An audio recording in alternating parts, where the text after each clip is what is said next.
Greetings, friends. This episode of the podcast is slightly different. We decided to record it live and stream it on Twitch. Just a few weeks ago, I had my friend Zach on, and it was really cool. I felt like it was really fitting for Zach because he streams a lot, and he's the creator of the Weekly Dice Roll, which is a live streamed Dungeons and Dragons game over Twitch.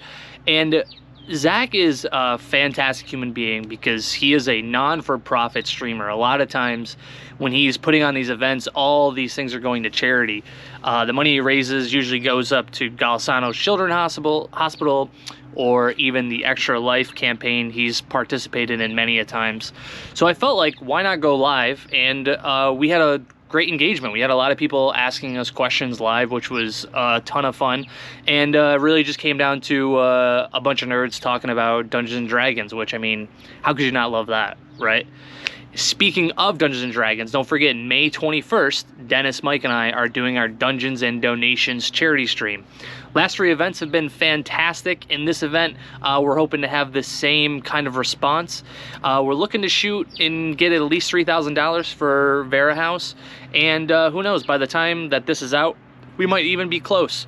May 21st, 7 p.m. on my Twitch, twitch.tv/frothy Lawson. We're going to be playing a one-shot adventure that I created myself called the Iron Horse Auction, and I'm excited to share it with you guys. So, with that being said, this episode just kind of all seemed fitting to tie all the things together. Learned a lot of stuff from Zach during our conversation, and I hope you really appreciate how fantastic Zach is.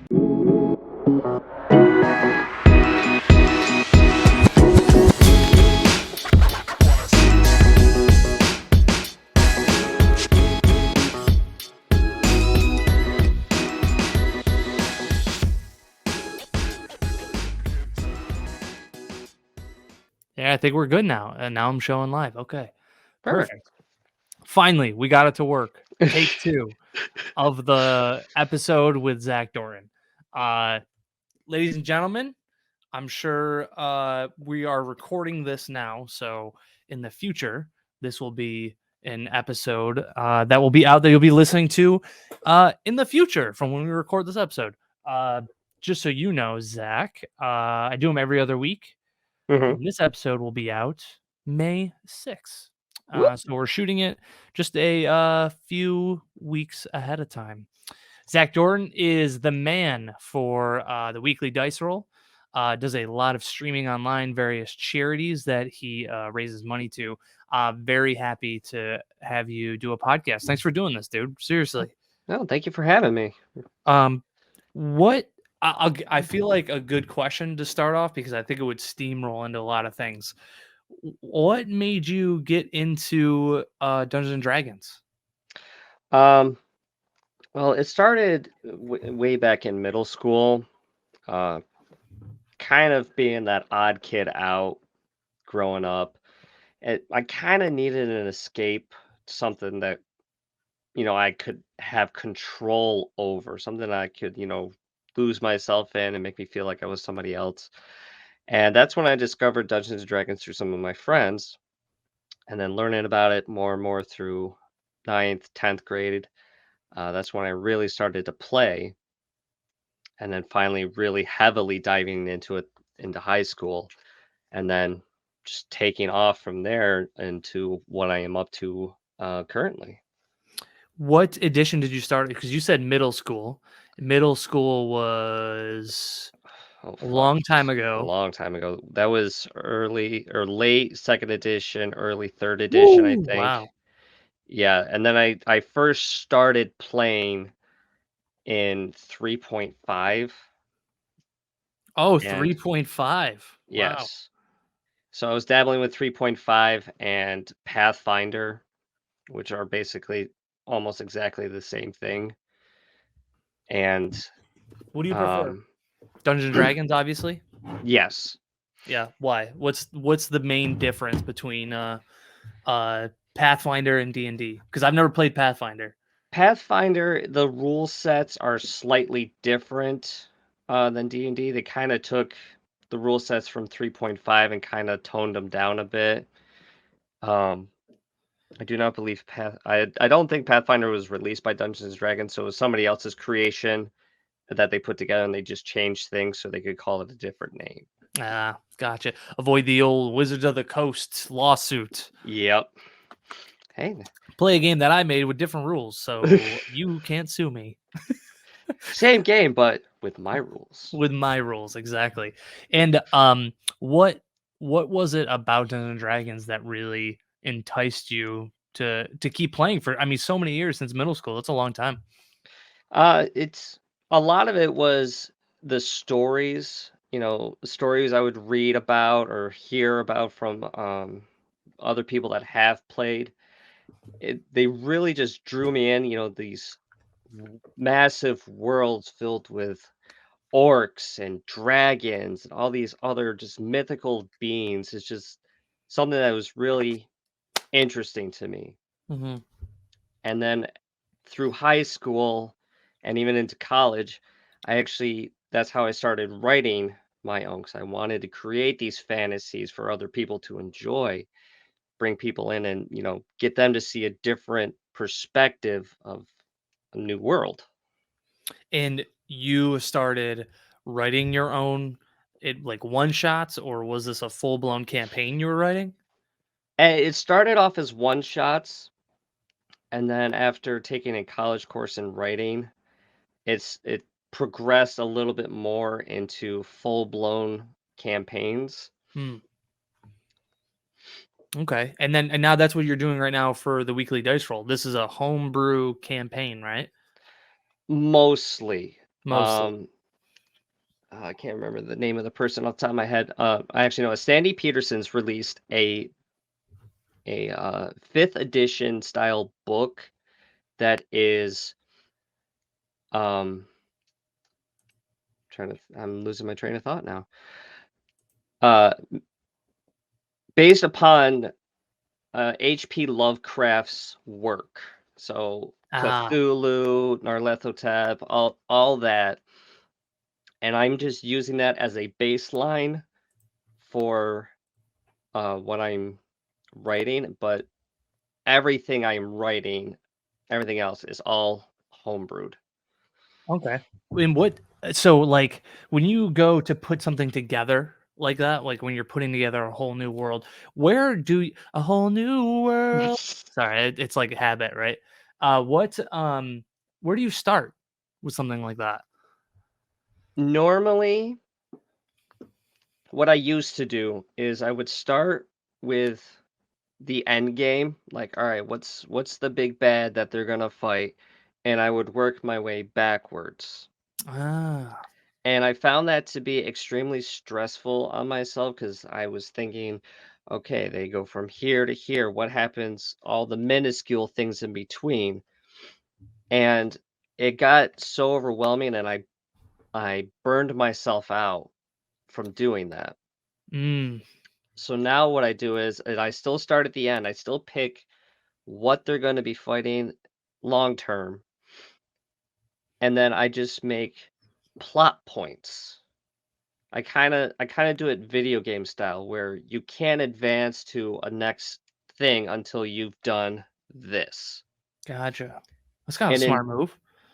and in doing so, the players themselves actually write the story. Mhm. So it's less work I have to do, and it gives the player characters more freedom to do what they want. The downside to that is you have to be able to think on the fly if they do something completely, like, out to left field.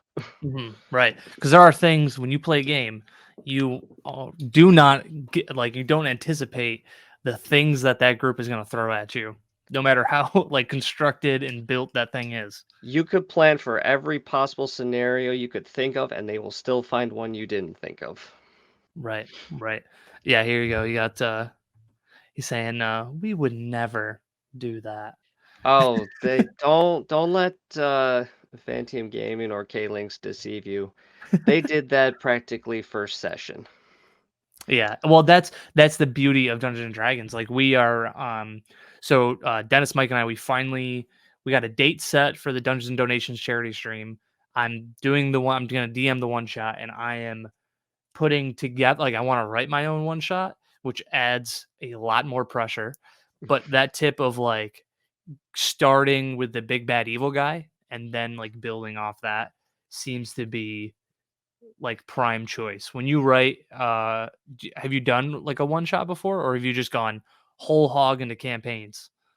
I originally started whole hog, but then I dialed myself back and made one shots. I actually did another one shot that was also Cthulhu based, Okay, and I just took bits of stories, actual H.P. Lovecraft stories, applied them to it, and I was just like, all right, they can't advance until they've done this. They can't advance until they've done this. This is what happens after that. right, okay. And the whole Cthulhu is very like dark, right? It's very like people have driven insane, basically, right? Correct. Yeah, H.P. Lovecraft was a huge believer of the mental insanity bits of his writings, and everything that he has written uh, is heavily detailed with how the the character that you're reading about is slowly driven insane, and then by the end of the story, you're like, "Oh my god, did any of that actually even happen, or did they just make it all up?" Right. And like how does that differ from other adventures that you've written that are maybe like whimsical wild silliness to like something that seems kind of dark? How do you like set the tone and atmosphere? It's all in how you deliver the atmosphere of it. So, if you're walking into a carnival, we'll use an example. There's 2 different ways people can see carnivals. You could walk in and be like, "So as you pass through these gates, you notice there are bright, colorful tents and balloons everywhere. You're hearing cheerful music. Kids are laughing and playing. Rides are going around. Everybody's having a great time." But then the flip side of that is you guys enter this small carnival-like area, and as you enter, it's seemingly got a layer of fog over everything. Not a sound is to be heard. The tents are all falling apart. The rides seem to be disintegrating. But every now and then you just hear a random knock from off in the distance. So, same That sounds setting, but it's delivered 2 different ways. vastly different ways. Like very is there there's almost like a rhythm in your tone Yes, when you're presenting. It's a total different rhythm.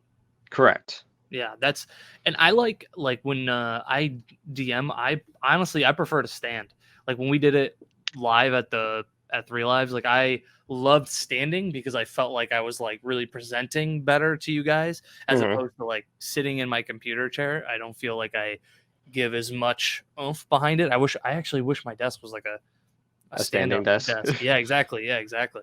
Do you when you DM in person, has it been a while or do you always just do games only? We've due to the pandemic, we've had to, keep everything online, and that's worked out best. Even in our first season of the podcast, it worked out well for everybody because kind of distance-wise, we were all kind of spread apart. Season 2, everyone's a little bit closer to each other, but again, because of the pandemic, we've had to stay virtual. There has been talk of us, possibly playing in person.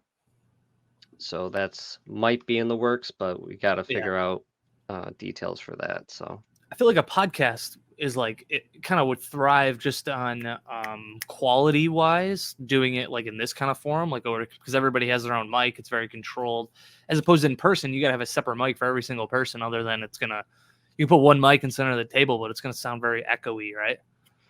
that all depends on the quality of the mic. Oh, Like, okay. this mic I'm using has the capability of recording from the front and from the back, and it'll ignore everything on the sides. Mm, right. Right. So you position it just right.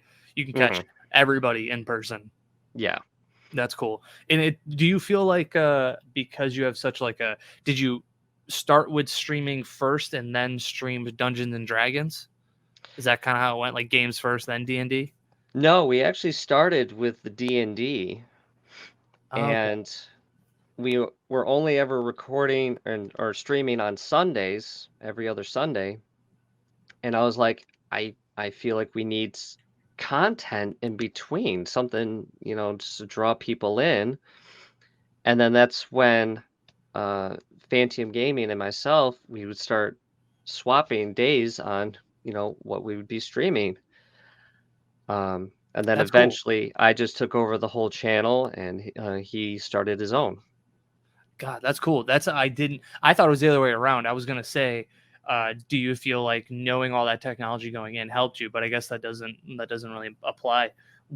How did you learn how to do all this stuff? Because it's very technical learning how to stream and all the elements that go into it. Oh God, yeah. It was a lot of trial and error, and then I would watch other streamers. I'd connect with them. We'd talk. Explain my situations, my problems, and then they'd give me tips on how to help improve. It's been about a 2-year process of getting things to this level, and there's still things I can improve on. Like you never stop improving. Right. There's always some cool stuff that you can do. Um, I've seen the live stream, but I'm gonna be very honest with you, Zach. I hope you're not upset. I haven't listened to the podcast version of it yet. The podcast I'm version, hurt. do you put music and sound effects and stuff into it? Yes. See, I would enjoy. I think I would fully get entranced more in the podcast. And that's partly why I wanted to play in person, um, because I can then play these audio tracks while streaming and still have everybody hear them. Mm, With Discord, it's a little harder, but I was actually watching somebody yesterday, and they were able to have the music play to all the party in Discord and still to the stream, and I'm like, all right, it's possible. Now I got to figure it out how. right, right. Well, how do you figure that stuff out? Is it just collaborating with other streamers, or is it mostly like, oh, help me, Google, Google, A show me the lot of way? help me Google. Yeah, same. So that's how I learned how to stream with the donations, the dungeon donations thing. It was just me going, how do I do this thing? I don't know how to put the chat in while we play. That would be a cool thing to do. How do we do XYZ? You know what I mean? Hmm. I'll just Google the wonderful age of technology. You know what I mean? When you do the live stream, do you kind of have like a goal or objective in mind? Like, I want them to get to at least this boss, or I at least want them to get to this building, or do you just kind of like find when it feels right to end the episode? Uh, I kind of I kind of base it on how they're doing, because if I set a point and then I try to be like, all right, you guys gotta kind of this way, then I feel like I'm taking the control away from them. Yeah. Uh, it did get to a point with the podcast though, when like I said, the first episode they kind of sent me for a wild ride. Um, I We're all literally like gave them a laughing right now. I gave them a destination. Like, all right, you guys just need to go here. You guys have been summoned for something, and there's work. And then they literally just went hard left field into the middle of the continent, and I'm just like, all right, I guess we're doing this. I Everything you hear, I was making up on the spot. I love that. So it's they definitely can take you for a ride in no time at all, but Yeah, and that's the thing. When you DM, you do not know how it's going to shake down, right? correct. I use Like, this. I tell this example a lot, and when we did the wild sheep chase, mhm. the way that it's written is when they're in the tavern, the sheep busts through, Shemshine busts through, or not Shemshine, Noak or Ahmed, whatever the hell his name is. The wizard in sheep form busts through, and then shortly after, Gus comes through and busts through the tavern, the orc bodyguard, right? And they're supposed to, Gus is supposed to be pissed that they're talking to the sheep, and he's supposed to fight him. Mike and Dennis completely avoided the situation and just like persuaded him to just go back home. So I was like, oh crap. What do I do? Oh, what do I do? Now what? Now what? So my question to you would be, how do you get that part of your mind better? How do you practice improv better?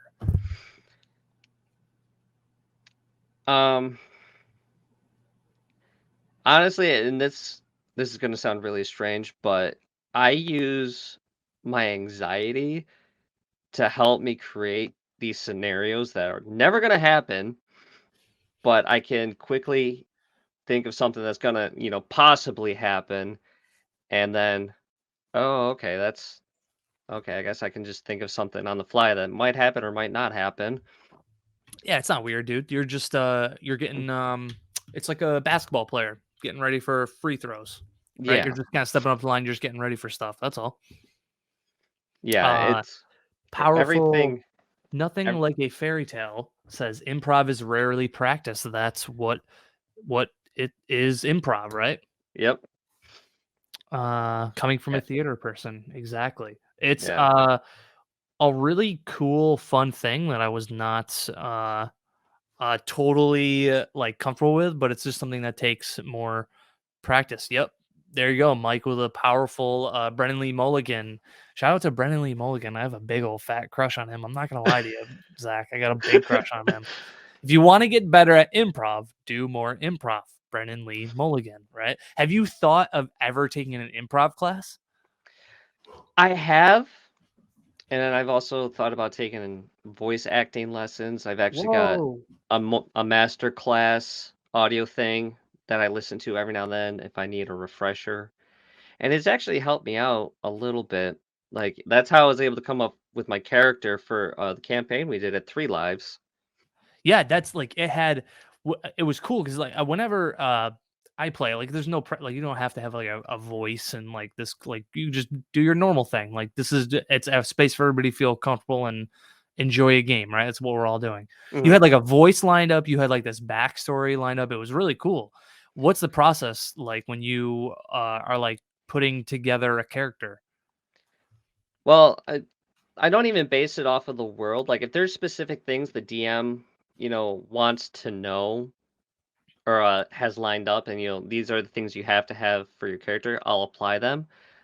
Otherwise, I think of a class I want to play, and then I think of a good race that would go with that. And then I'm like, all right, what kind of personality do I want to have? Do I want to be fun? Do I want to be outgoing? Do I want to kind of be sitting in the shadows a little bit? Do I want to be somewhere in the middle? Do I just want to play a dumb barbarian? And then off of that, I'm like, all right, uh, what kind of voice would fit with this kind of character? And that's how I came up with my character from season one, Zeke. He was a monk raised in a monastery his entire life, but he did not study the traditional ways of a monk. He was really heavy into books and everything, so I gave him a nerdy personality, and that's how I was able to come up with this voice. Ah, so it's just a matter of just practicing, right? Yeah. And just trying to figure out this. Is there a certain character that you made that you have like a close attachment to, or is like one of your favorites? Oh, it was definitely Zeke right up until the point he died. Oh, Zeke died, dude. Rest in peace, Zeke. Oh, spoilers. Yeah, sorry if you don't listen to season one. Rest in peace, Zeke. Rest in peace. It's gonna happen in a game. Is what was it that made Zeke stand out so much, or feel like so close to home? Um, he didn't really feel close to home. It was like I said, it was kind of like a different personality for me because I can't read for shit. Like I books, what are books? Like Yep.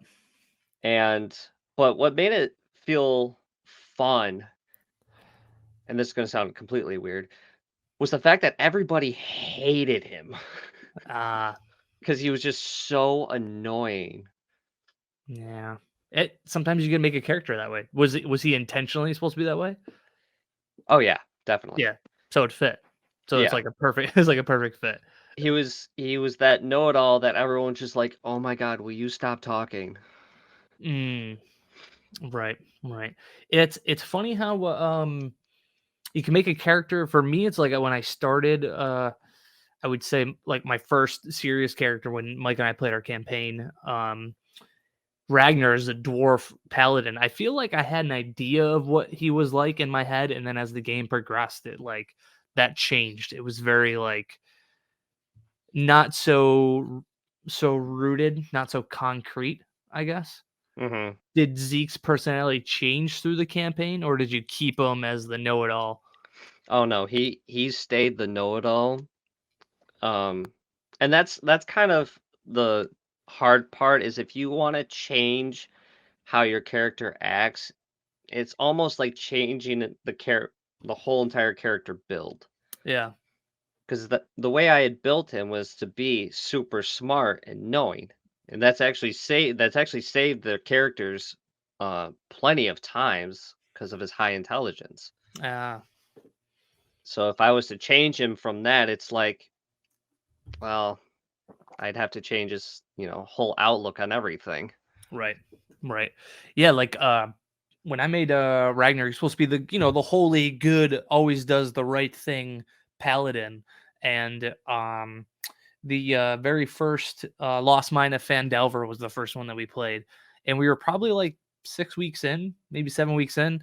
Long story short, Spider Guy admitted to capturing my mom and selling her off as a slave, and he promised he would tell me the location if Ragnar released him and didn't kill him. And the spider guy, I forget his name, told Ragnar exactly where his mom was, and Ragnar decided to kill him. And in that moment, I had a really hard time deciding if he was going to do that. But I was like, no, no, that dude did some terrible stuff to Ragnar's mom. Like I think this is a right way to end it. And sometimes it's like almost the character choices you think are so obvious are not that I like.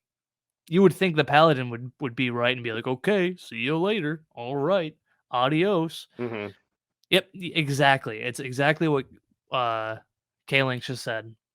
It's hard to be somebody else outside of yourself. It's hard to be someone outside of yourself and your own morals if they sway differently.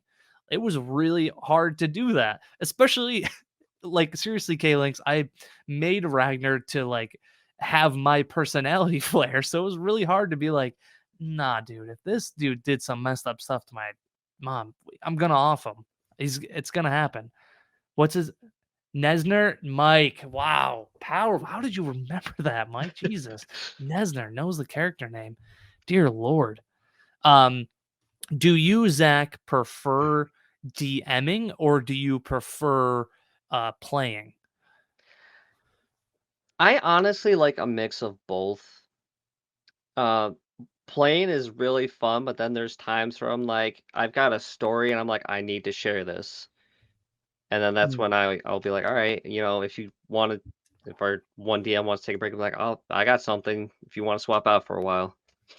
Ah, so you guys like trade back and forth. The first season was Phantom, right? Yes. Yeah, and then second season was you. Season 3, have you guys talked about who's going to take over for season 3 or are you guys not even close to that? We haven't talked about season 3 yet. We had to obviously put a pause on the podcast. Some of the cast members, had life events going on, so we had to put a halt on it.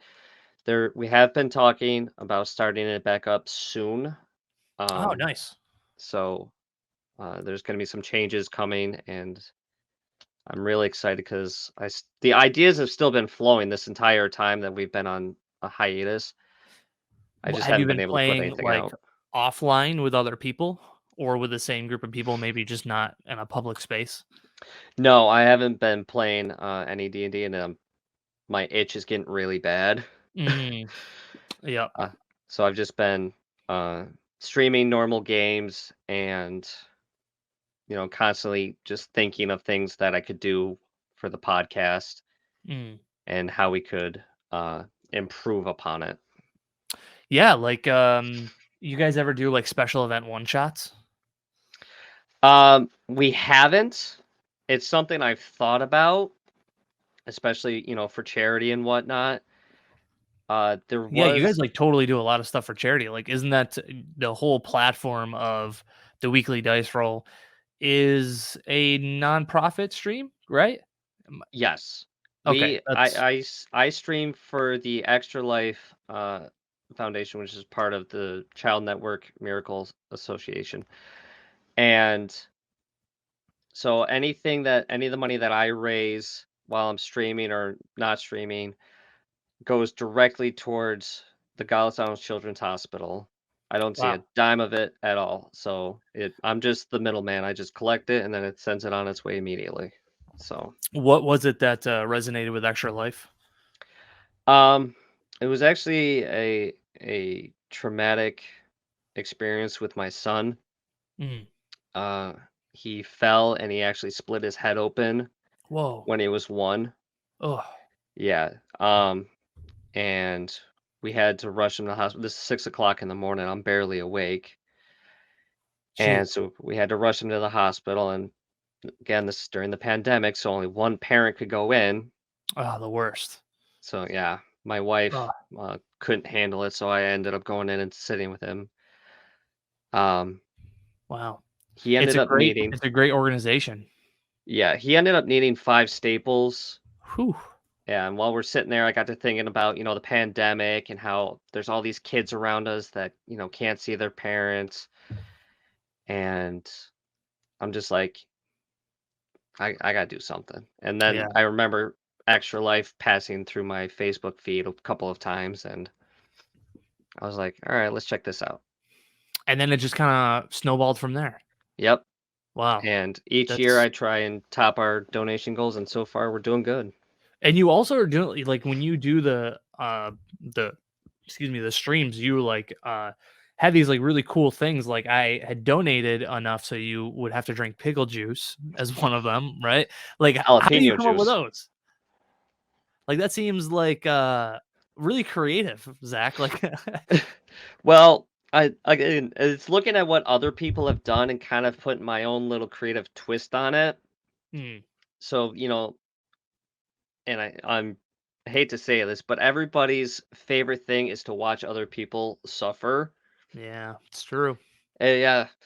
Um, so I was just like, all right, I don't like spicy things very much. So jalapenos that have been Ah, soaking in their own juices. jalapeno juice, that's what it was. Yes, Yeah, that's what it was.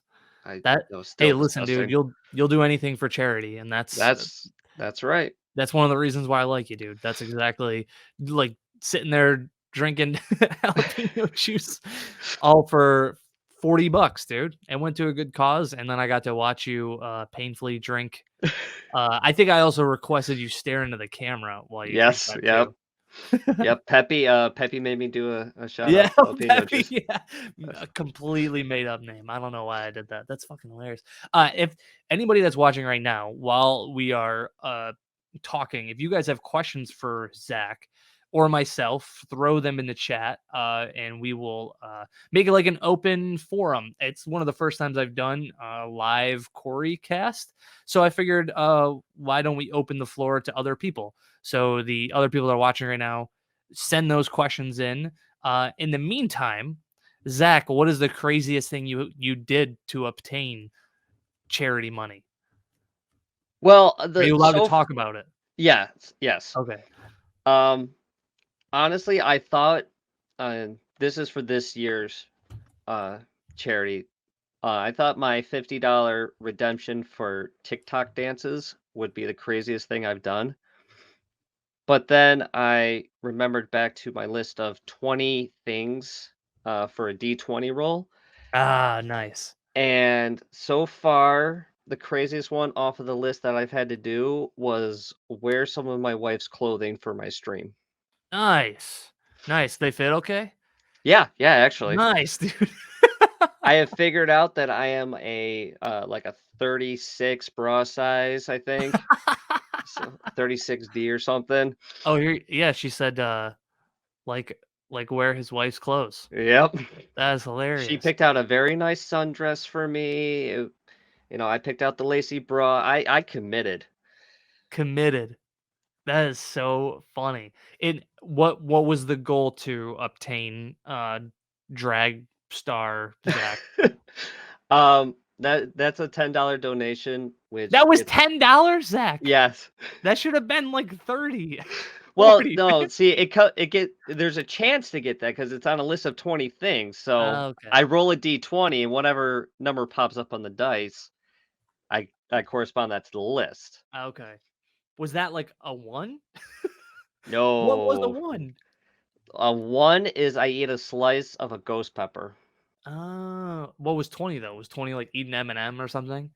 No, 20 is the one to really upset all the OCD people. It's 19 push-ups. Ew. Do 20. It's 20. See? It's 20. Yeah, now everybody right now is like, "What the hell? Why did you not just do I'm just 20?" like, are you serious right now?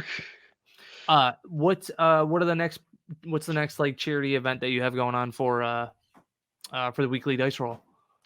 I'm actually doing a 8-hour charity stream this coming Thursday. It was supposed to be last Thursday during Extra Life's big event that they were doing. I can't remember the name of it off the top of my head, but they were doing a big event out in California, and I was going to stream during that period of time because I didn't actually want to participate Mm. in the event because their times were weird and I couldn't make it work. Ah, Um, but due to some medical issues at home, I had to postpone it. And so I'm going to attempt to do it again this nice. Thursday. What's the format? Oh, K-Links is saying last year we had a leg waxing to be done. Oh yeah, we still got to do that. You Yeah, didn't get you got to get your leg waxed? when we reached our $1,000 goal. I said that myself and Phantom Gaming would get our legs waxed. Like the whole leg, not just like a strip. No, no, no, all like from the knee down. Okay. Are are your leg all right? This is gonna get a little personal. You ready for this? Look at this. Look how hairy my legs are, Zach. I Yeah, no, cannot do that with my legs, dude. How I am your legs I that am not hairy? that I am not that burly. I I got very blonde hair and there's not a lot there. And kudos to you for getting your leg that high. I fucking can't do oh, dude, that. I wore my stretchy jeans today too. I got my werewolf slippers on, but my legs, dude, are so hairy. It's like a werewolf that I swear to God, if you waxed, you would have to do it like probably 3 times. The first pull wouldn't get everything. Oh man. Oh Oh, man, yeah, yeah, the so if you're podcast. listening, yeah, Mike brings up a good point. Mike says the podcast listeners are missing out. This episode, if you're listening at a later date, you might want to watch this on YouTube because I did just show off my legs. You're welcome, internet. 10 out of 10 would recommend. Thank you, thank you. So the 8-hour stream. Yes. What's the format? How do you figure out what you're gonna play? What's the structure? That honestly was the hardest part for me because I was like, all right, I want to do a little bit of fun, little bit of maybe some horror games, some fun games, just a casual game, stuff like that. Um, and then I was talking to one of my buddies, and he got me wanting to do a speed run of a game. And so Ooh, I was practicing doing speed running a little bit. And which game? BioShock, Oh, first one, second one, third one? first one. Oh, okay, so you're gonna speed run it. Yeah. Like, give me a sense of time frame. What's the record right now? The current record is 1 hour, 23 minutes, and I think 15 seconds. What? How do you beat that game in an hour? What the? There's there's shortcuts that you can do to Mm, fast track yourself. okay.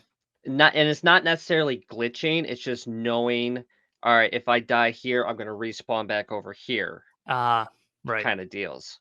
Okay, gotcha. Have you done a speed run before? No, No, never. never. This will be my first speed run. First ever speed run. Hmm. Interesting. Interesting. I have talked to one other person.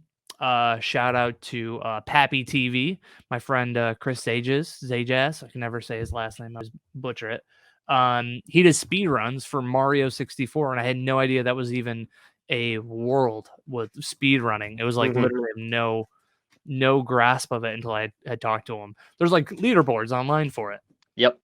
That's pretty wild, and it's for like literally every game you could think of.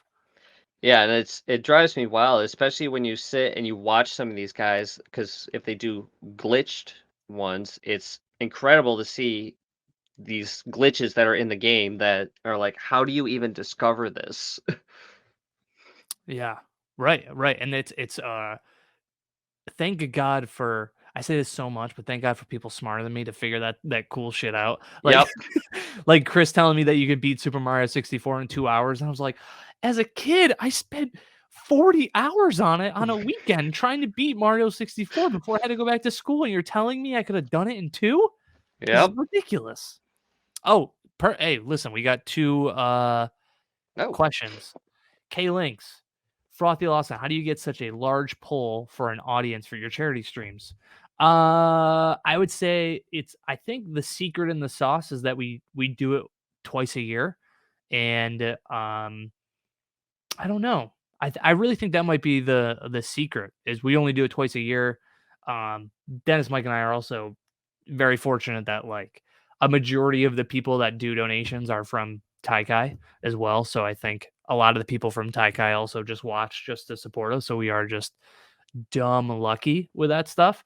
Um, but I don't know. I feel like Mike, you're out there. You should chime in because maybe you have a different opinion than I do. But I really think the secret is we just do it like twice a year, and we try not to get people burned out from it.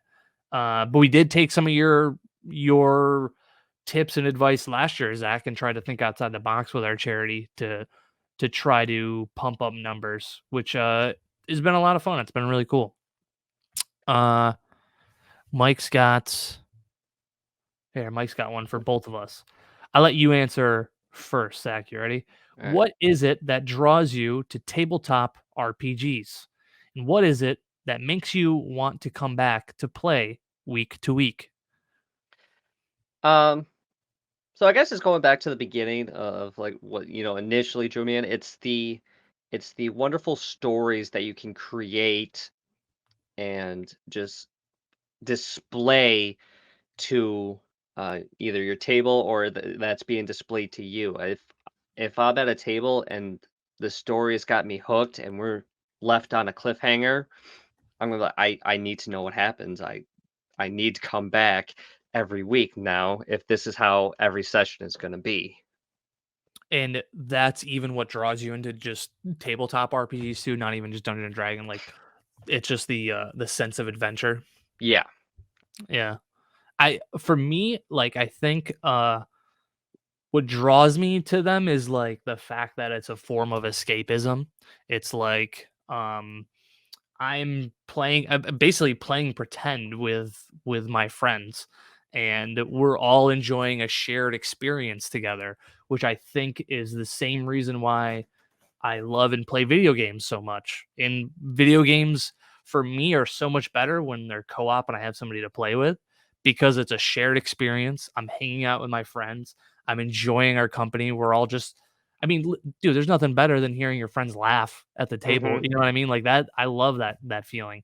And that's also what makes me want to come back week to week is the fact that we're all escaping, agreeing to enter this world with no judgment and just enjoy hanging out with each other. I think that's the bottom line for me is what brings me back week to week.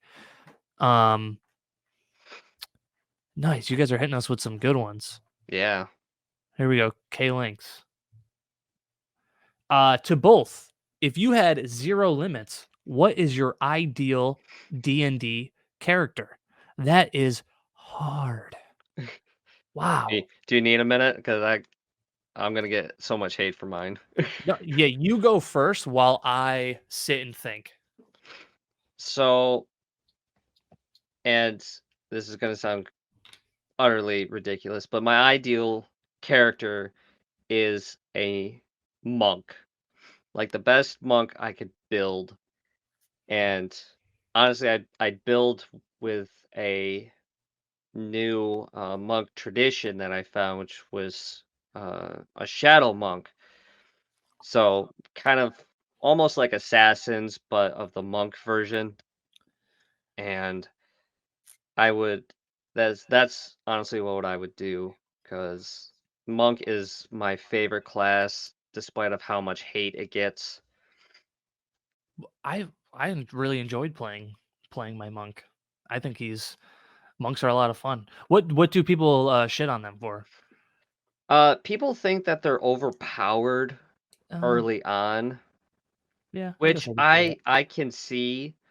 I mean, right out of the gate, they can basically do 2 attacks every turn at first level. Mm, yeah, and So, that'll mess you up too.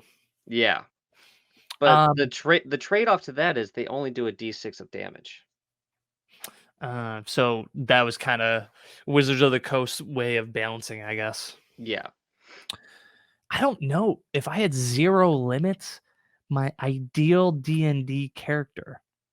I have only played maybe a handful of classes. That's also my problem. I if I had no limits and I could create a broken character, like if tell me correct me if I'm wrong, K-Links, but if that means I could build a warlock with unlimited spell slots or a wizard with unlimited spell slot, I'd probably go that route. There you go. Right? Like that would be my broken character. Or I feel like I would do something funny, like I've definitely have seen this online in circles, like a suit of bees. Like, how do you build it like a suit of armor filled with bees that's like a sentient character? Like that would be kind of funny. It'd be a just sentient armor at that Yeah, point. yeah, right, right. Here you go. Phantom Gaming. To both of you, if you had to choose a D&D edition, what would it be? For me, I would just say 5e because I haven't had a chance to experience the other ones. I've heard the other editions were a little clunky, but Zach, maybe you can shed some light on that. Um, I actually have played I haven't played any second edition campaigns, but I have played part of a first edition campaign. And let me tell you, first edition is rough. Mm. We What were makes it level rough? 1 we were level 1 characters going up against a teen black dragon. Mm. What? And that was standard. That was from the book. Wow, So, that's yeah. Wipe Central. Yeah, it was. It was. We did not survive that. So if you had to choose an edition, what would it be? I would still have to say 5e. I feel like listen, please take this with a grain of salt because my knowledge base is very limited to 5e, but I feel like with 5e they really nailed the mechanics to like you could have a totally RP session or you could have a combat heavy session and I Mhm. don't think the older editions really allowed for stuff like that. But I could be wrong. 3.5 allowed for that. It was just a little more advanced. Uh, they took 3.5, cleaned it up, made it smoother, and released it as 5e Okay. after Gotcha. their failed 4e. Okay. Gotcha. Well, that answers that question because I feel like the 5 there's just something about just a campaign with RP, like, I wanna say Strickhaven was written to be a total RP. I could be wrong, somebody might be yelling at me in the chat right now. But I love the idea of doing, like, an RP heavy campaign with less combat because Mhm. the idea of, like, having to rely on being in character most of the time seems really cool. It seems really, really enticing. Yeah, and that's what I aim for in the podcast is I really encourage um the role playing aspect of it. But 4E it was solely based around combat and it just the battle system was very clunky. I heard 4E the battles took forever too, right? Yes, because you could do 3 actions per turn. Whoa. Man, everybody's milking their turn then, huh? Yes. Man. Um, Here you go. To both. In any campaign you've played, was there a time your group did something that you just had to stare and go, "Really, guys?" Zach, I feel like she like asked that question pointed at you. So you should go first and then I'll come up with mine. This actually wasn't with any of my current groups. This was back when I was kinda just starting out and writing long campaigns. I had created a forest with a, living willow tree at the center of it that released, uh, hypnotic spores. Love that. They, once they got into combat, realized what they were fighting against. One person ran out and lit the entire forest on fire.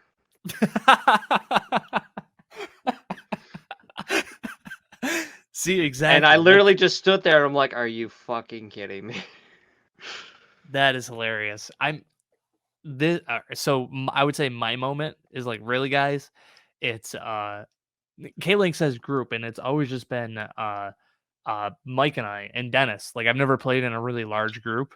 Mhm. So it's always just been Mike and I.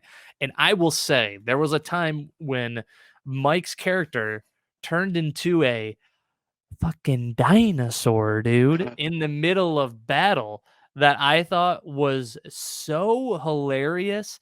And I can't like remember the exact details, but I remember being like, how you turned into a dinosaur? What? Wait, what? How did you how did you manage? And then there was also a time during the campaign towards the ending. Oh yeah, yeah, I'm sorry. Mike had it correct. He turned into a dinosaur while atop a dragon.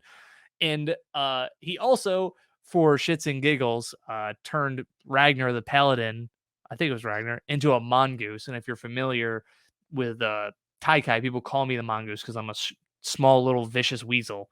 And so he like ironically turned me into a mongoose. So at that time I've been like those are probably like the highlights, like the two funniest moments I remember having being like, what? Because this game you could literally do anything with your Yeah. spells. You could literally do like wish, right? You could literally do anything you want with wish, right? Oh, Supposed to be the most that powerful spell in the game, yep. You right? could that is a campaign ending spell. Is it? Yes. Oh goodness.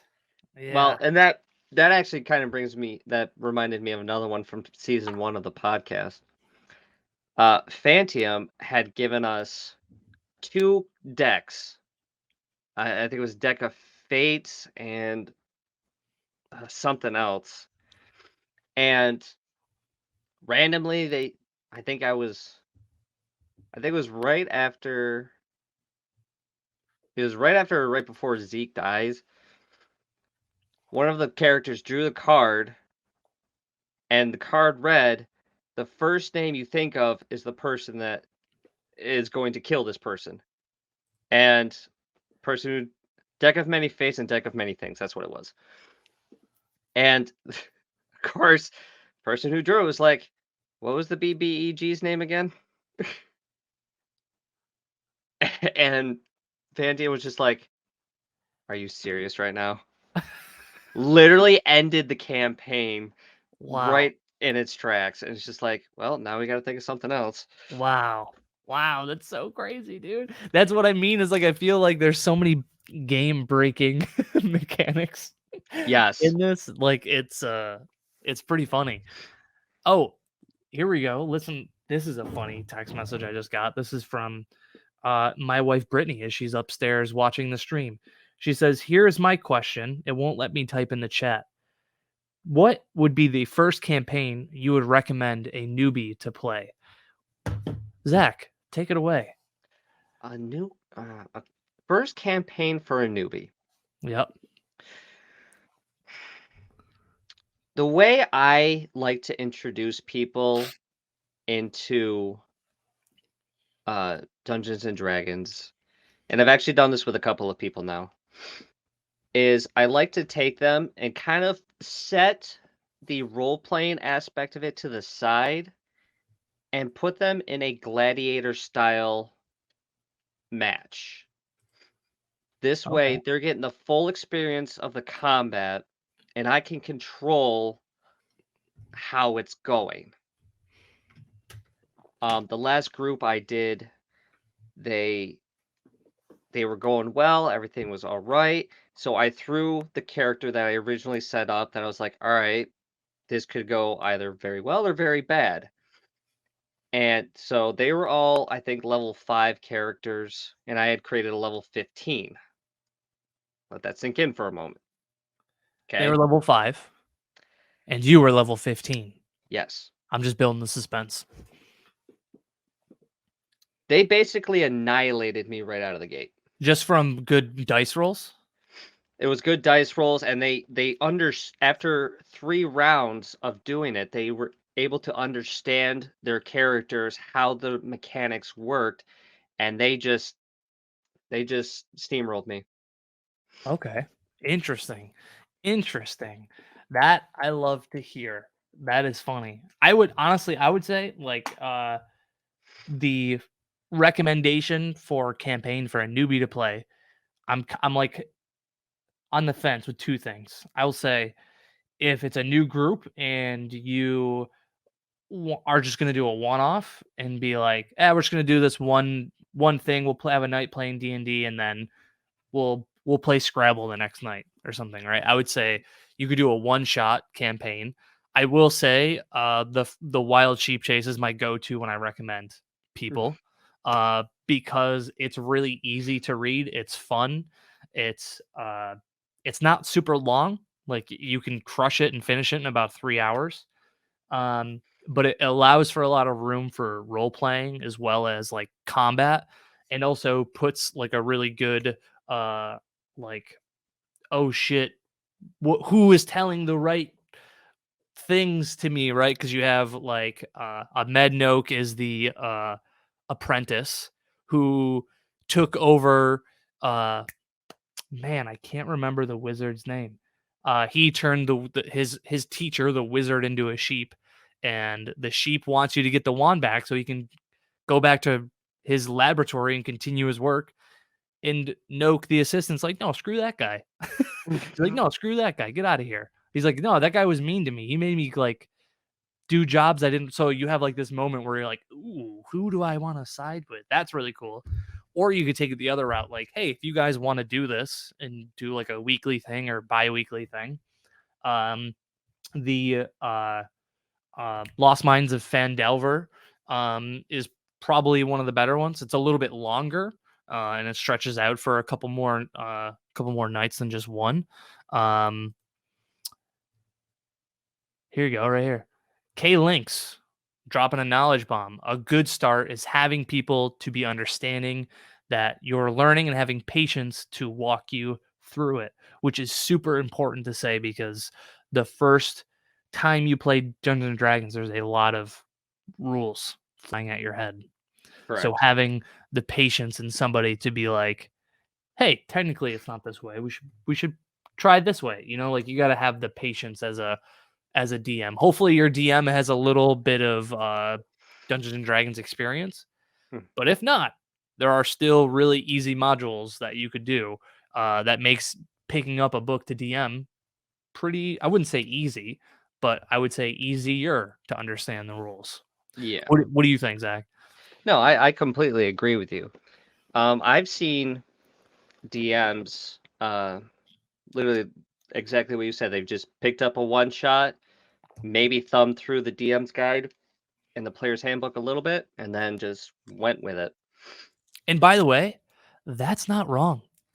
Yeah, I You're feel like at right. the end of the day, don't get caught up on the bajillion of rules. Just play, have fun. If you don't know the rules, either make it up on the spot or just do a quick Google search because you can Hmm. probably find it pretty quickly. No, definitely. I mean, I find, campaigns that are rule heavy to be uh just stale because after a while you're like, all right, well, I want to do this. Oh, well, you can't because of the rules. I'm like, Right. well, that takes the fun out of it then. Right. Right. Like rule like, hey bro, I'm fighting a dragon right now, dude. I mean, like, if it's something that could completely, like, wild out there idea and is seemingly impossible, okay, yeah, now we're gonna pump the brakes a little bit here, but Right. it's like, I want my halfling gnome to grow wings. Okay, about that. Yeah, right. Right. Yeah, yeah, yeah. For sure. Uh Here we go. You guys are the chat is hitting us with like really good questions. I like this. Spoocha says, forget game mechanics in storytelling. What are some general D&D or tabletop RPG guidelines or recommendations as far as playing well with others and creating a safe space for fun and creativity? Hmm. I would say general rules like there this is there's a common trope, right? They call it the hobo killing player, Mhm. right? Like they get into Hobo D&D and murdering. then they just want to go, oh, I'm gonna kill. We can do anything we want. I'm gonna kill this guy. Like, just just remember you are all sitting together as friends, or in some cases, maybe you don't know the people that you're playing with, and trying to be like is understanding as an accepting because you are like putting yourself out there with a bunch of strangers, right? Maybe strangers. Like when we played at Three Lives, you guys didn't know Bernie, Mike, or the other Mike Palmer. You Mhm. guys were putting yourself out there, and they were still like reciprocating what you guys were giving them, and being like open and inviting to all those different ideas, I think go a long way when it comes to playing with friends or strangers and just trying to be like open and remember that you guys are doing this because you want to have fun. Nobody's trying to win at this thing, right? Yeah. I feel like maybe you got some knowledge bombs. You've been playing D&D way longer than I have. Well, no, you're basically hitting the nail on the head there. And I treat it like, even my stream environment, you know, treat everybody with respect, work with them, if you think your characters gonna go around and just start killing everybody, understand that there are gonna be repercussions, either in game or from the other players. Right. Um, but yeah, other than that, it's everybody just cooperating and just trying to have a good time and just being open to everybody's character and play style. Yeah, and also trying to find a module that's going to work for everybody, right? We talk about creating a safe space for fun and creativity, right? There are maybe some subjects and topics as you play that might be triggering or kind of sensitive to certain people. So there are different mechanics that you can use. Like famously, I've heard of the card mechanic, right? You put a card in the middle of the table. If somebody's uncomfortable with the current event or thing that's going on at the table, you just flip the card and nobody brings it up, nobody talks about it, and we just move along, right? Because there are some campaigns that are a little gruesome and a little dark, might have some really like uncomfortable tones, but if you have that card in place, that gives everybody the opportunity to just be like, Zach, I don't like when you were talking about this. I'm gonna flip this card over. Like it's a way that you cannot interrupt the DM as he's like storytelling or while the action's going on, but giving him a cue or her a cue that you might not totally be comfortable with what's going on. Um, it's a great way, especially if you don't play with or if you're playing with strangers. Um, and having the session zero, I think, is another good Yes. one. You have a session zero, uh, and everybody can talk about what they're comfortable with and what they're not comfortable with. Right? Is that kind of what you do with your session zero? Yeah. Yeah, I'm really glad you brought up Session Zero. I've actually never heard of that card mechanic before, I find that very interesting. But no, Session Zero, I like to sit down, lay out what the campaign's gonna roughly be about. Uh, with this group, it's kind of like, all right, we all kind of know each other. We all know what everybody's comfortable with, what everybody's not comfortable with. And but no, that's definitely one of the things for a good Session Zero is laying out the environment for all your players, and let everybody know these are things that could happen, these are things that will happen, uh, and get everybody's input on the setting, their characters, how everything is, and then make adjustments uh, as needed. And like I said, there are going to be times that somebody's going to do something and it might upset somebody else. And I think the card mechanic is uh, a great way to use it, or a great item strategy. Jesus Christ, words to use at a table. And I've told people before, if something's making you uncomfortable, you can either pause me, or talk to me after, and we can make adjustments if I need to talk to somebody about their behavior or if something I did. Don't ever feel like you can't talk to your DM. Yeah, for sure. Right.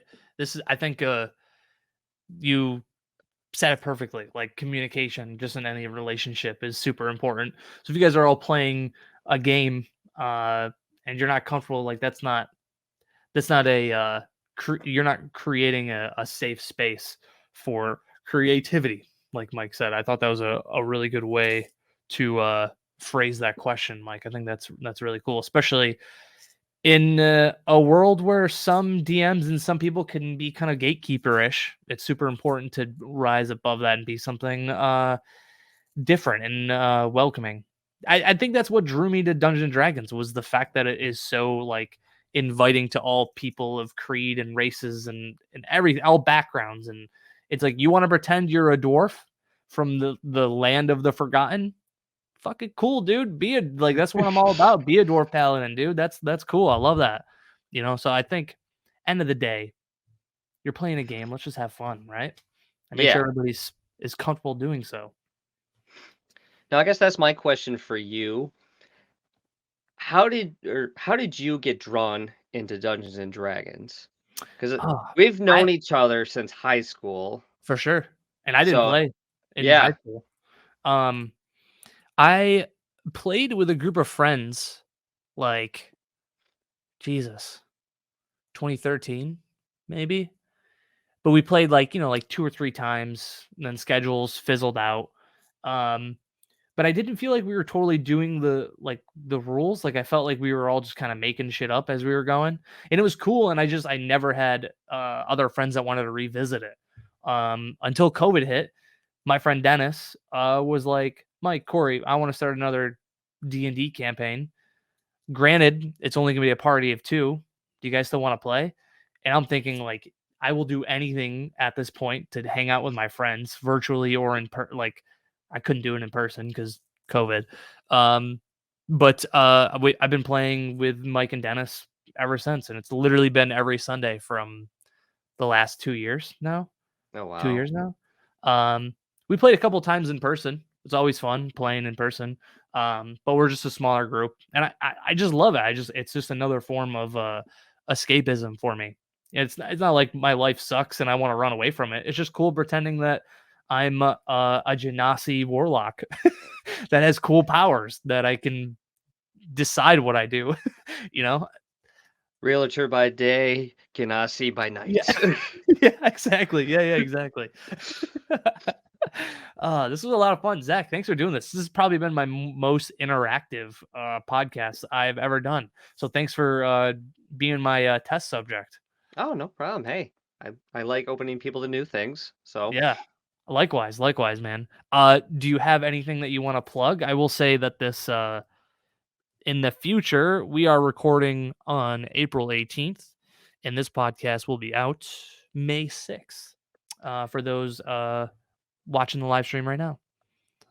um, I guess the only thing I've really got to plug at this point would just be, all of our social medias. You can find us on Facebook, Instagram, and TikTok at the Weekly Dice Roll, Twitter at Dice Weekly, um, and all our links can be found on our Instagram page.